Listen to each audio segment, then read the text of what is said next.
अस्सलाम वालेकुम। मैं हूं हकीम हसीब अहमद भट्टी अल हसीब दवाखाना की तरफ से आपको खुशामदीद कहता हूं।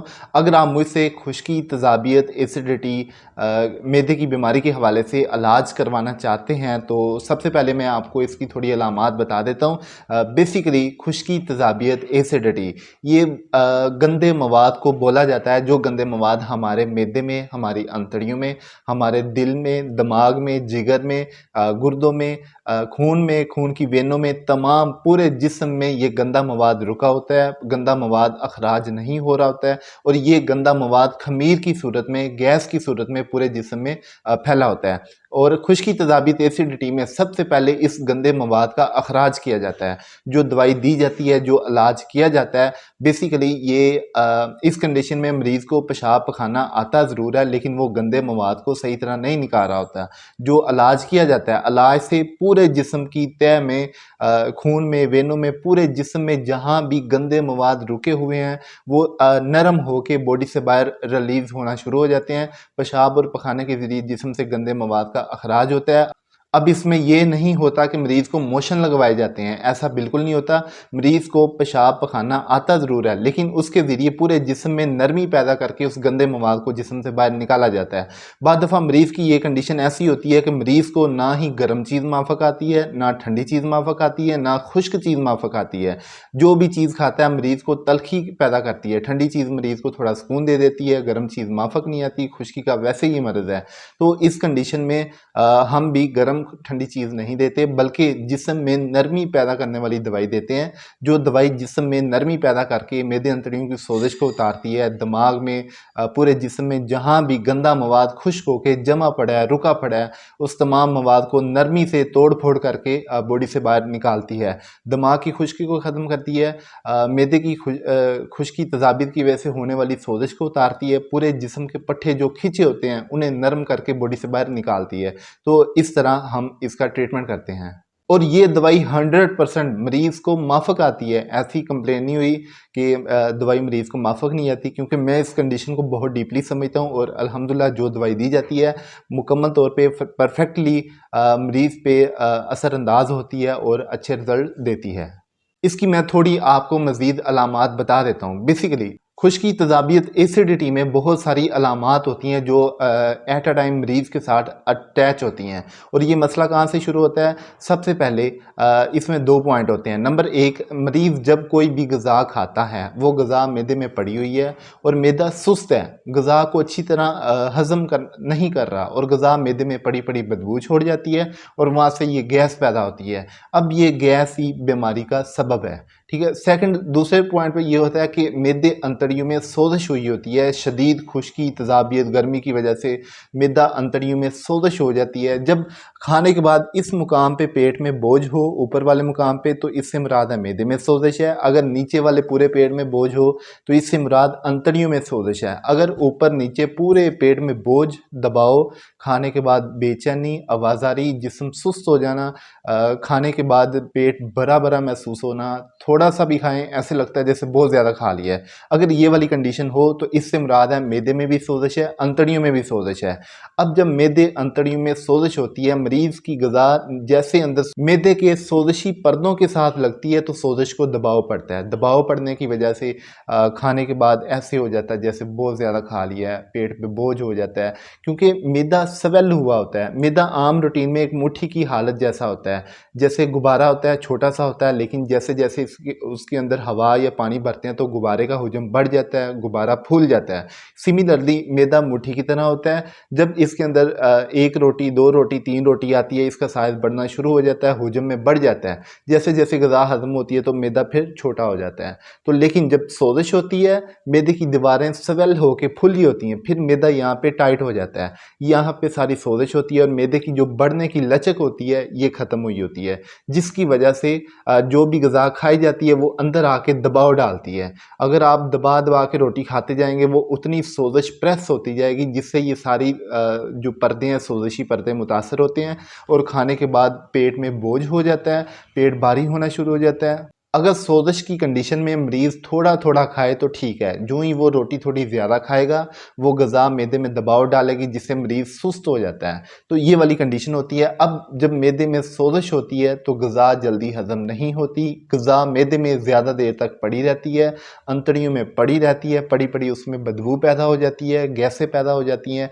ये गैस, ये बदबू ही सारी तज़ाबियत होती है। ये गैस बदबू मुँह की तरफ आती है तो मुँह गला खुश्क हो जाता है, मुँह का जायका चेंज हो जाता है, कड़वा हो जाता है, बदबका हो जाता है, गला पकड़ा पकड़ा महसूस होता है। यही गैस तज़ाबियत वेनों के ज़रिए जब दिमाग तक पहुँचती है तो दिमाग में भी खुश्की पैदा हो जाती है, कड़वाहट पैदा हो जाती है, दिमाग खुश्क होना शुरू हो जाता है, दिमागी पर्दे जो होते हैं ये खुश्की के साथ सिकुड़ जाते हैं, अकड़ाव आ जाता है।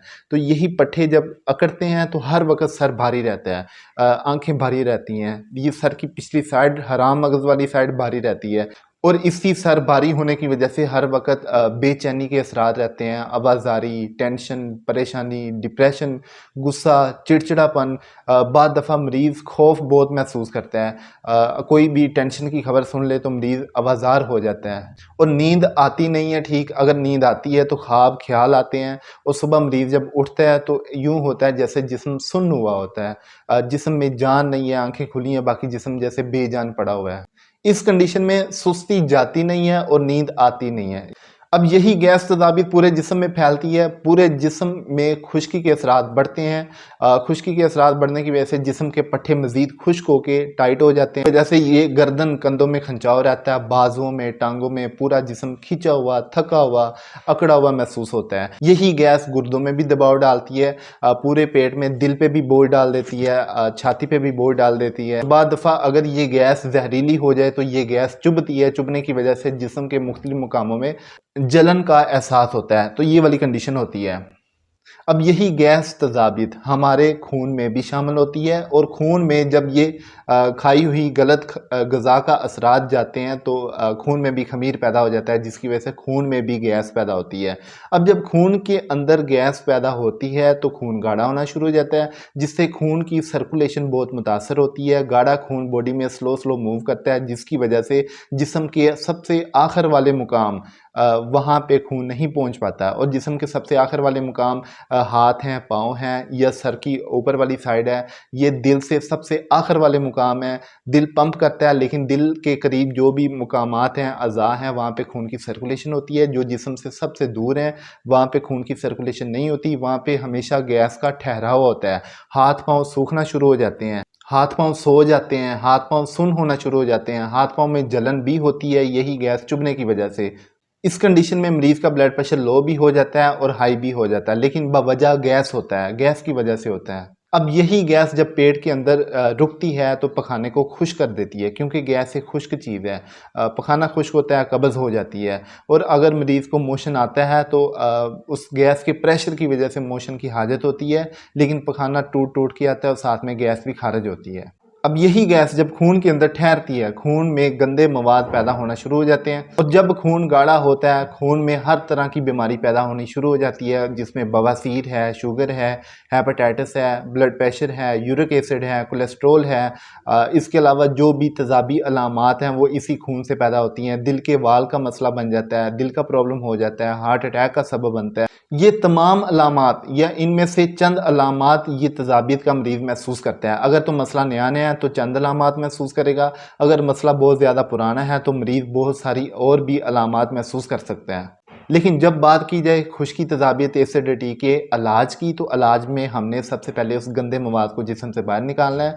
जब गंदा मवाद पेशाब पखाने के ज़रिए बॉडी से बाहर खारिज होता है, खून साफ़ हो जाता है, खून में रुकी हुई तमाम बीमारियां, sugar, blood pressure, cholesterol, uric acid वगैरह, हेपेटाइटिस तक, कैंसर तक के जो जरासीम होते हैं वो बॉडी से रिलीज़ होते हैं, जिस्म साफ़ हो जाता है, गुर्दा, जिगर, दिल, दिमाग, हर चीज़ जो है ठीक होती है लेकिन सुस्त होकर जाम हुई होती है। लेकिन यूँ ही इसका इलाज शुरू होता है, दिल, दिमाग, जिगर, गुर्दे हर चीज़ एक्टिव हो जाती है, एक्टिव होके अपना अपना काम करना शुरू कर देते हैं जिससे पूरे जिस्म की सर्कुलेशन बहाल हो जाती है और जिस्म मेंटेन हो जाता है और जिस्म सेहतमंदी की रूटीन में आ जाता है। अगर तो मसला 1, 2, 3, 4 हफ्ते पुराना है तो दवाई 15 दिन बहुत होती है, लेकिन अगर मसला ज़्यादा पुराना है तो दवाई थोड़ी रेगुलर खानी पड़ती है, जो कि बेहतरीन इलाज का तरीक़ेकार है। अगर पाकिस्तान में लोग रहते हैं तो 15 दिन के हिसाब से दवाई ले लेते हैं, और जिनका मसला पुराना है 2-3 दिन की दवाई पड़ी होती है वो दोबारा ऑर्डर कर देते हैं, जिससे उनका इलाज दवाई ख़त्म होने से पहले मिल जाता है। इस तरह उनका इलाज कंटिन्यू रहता है। लेकिन जो लोग बैरून मुल्क होते हैं,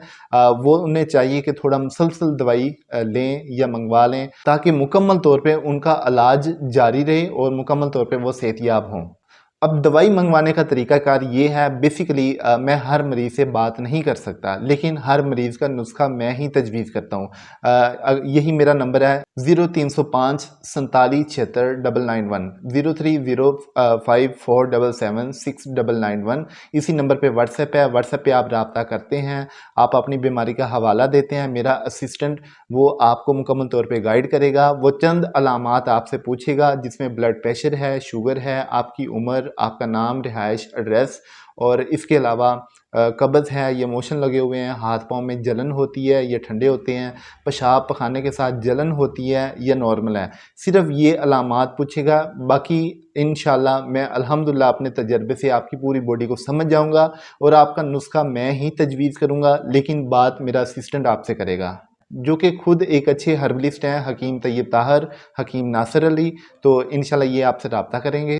अल हसीब दवाखाना से दवाई मंगवाने का तरीक़ेकार ये भी है कि दवाई की पेमेंट पहले करना होती है। जब आप पेमेंट करते हैं, आपकी मुकम्मल तौर पे तशख़ीस होती है, उसके बाद आपकी तबीयत के मुताबिक दवाई भेजी जाती है, ना कि दवाई की डब्बियाँ भर के रखी हुई हैं, हर मरीज़ को एक ही दवाई की डब्बी उठा के दे दें। अगर कैश ऑन डिलीवरी पे कोई ले ले तो ठीक है, नहीं लेता वापस आती है, वो किसी और को दे देंगे, आपको दे देंगे, ऐसा बिल्कुल नहीं होता। हमारा जो भी तरीक़ेकार है मुकम्मल तौर पे मरीज़ की कंडीशन पे डिपेंड करता है। जो दवाई दी जाती है मरीज़ की तशख़ीस करके, तबीयत को नोट करके फिर ही दी जाती है, और चंद अलामात बताने से ही मैं इंशाल्लाह आपकी बॉडी को समझ जाऊँगा। मज़ीद जहाँ पे मुझे समझ नहीं आती मरीज़ की, मैं बार-बार फ़ोन करके उससे पूछता हूँ। लिहाजा ये भी ना सोचिएगा कि यहाँ पे अगर दवाई मंगवाते हैं हमें दवाई और मिलेगी, और अगर हम वहाँ जाके चेकअप करवा के दवाई लेंगे तो वहाँ पे और मिलेगी। इंशाल्लाह ऐसा भी बिल्कुल नहीं है। जो दवाई आपको इधर मिलेगी वही दवाई आपको भेजी जाएगी, क्योंकि इसमें चंद अलामात को नोट करना होता है।